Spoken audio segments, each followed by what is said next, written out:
हाथ उठाकर हालेलुया अनेक பேர் தெய்வத்திடம் வருவதில்லை कई जन प्रभु के पास नहीं आते சில காரியங்கள் அவங்களை தடுத்து வச்சிருக்கிறது कुछ बातें उन्हें रोक देता ஒரு மூன்று காரியம் வேகமா சொல்லுகிறேன் मैं 3 बातों को बताता हूं ஒன்று இயேசுவிடம் வராமல் தடுக்கிற முதல் காரியம் प्रभु के पास आने से रोकने वाली पहली बात பாவமாய் இருக்கிறது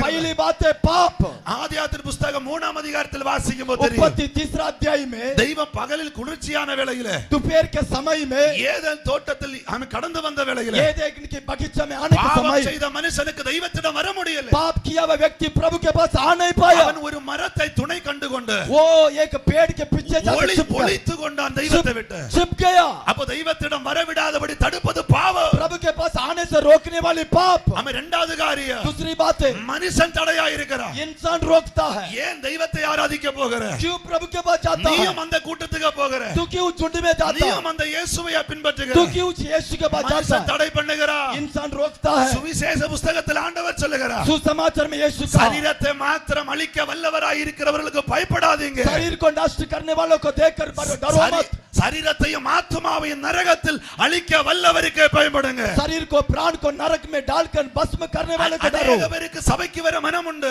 कई जन को चर्च में आने के मन है அநேகருக்கு ரட்சிக்கப்பட மனம் உண்டு उद्धार पाने मन है ஏன் வரல क्यों नहीं आए என்னுடைய அண்ணன் திட்டுவா मेरा भाई डांटेगा என்னுடைய சொந்தங்கள் என்னை உதறி தள்ளு मेरा रिश्तेदार दूर करेंगे ஒரு வார்த்தை ஏறி சொல்லுகிறேன் और एक बात को बोलता हूं உலகமே உன்னை ஒதுக்கினாலும் पूरी संसार तेरी इनकार இந்த करे இயேசுவை பின்பற்றி வா इस यीशु के पीछे आ जा உலகமே எதிர்த்தாலும் संसार विरोध करे இந்த இயேசுவை பின்பற்றி வா इस यीशु के पीछे आ இந்த जा உலகத்தில் நல்ல ஒரு வாழ்க்கை தருவா इस संसार में अच्छी जीवन देगा நித்திய ஜீவனை தருவா अनंत काल जीवन இந்த देगा இயேசு ரொம்ப நல்லவராய் இருக்கிறார் यीशु बहुत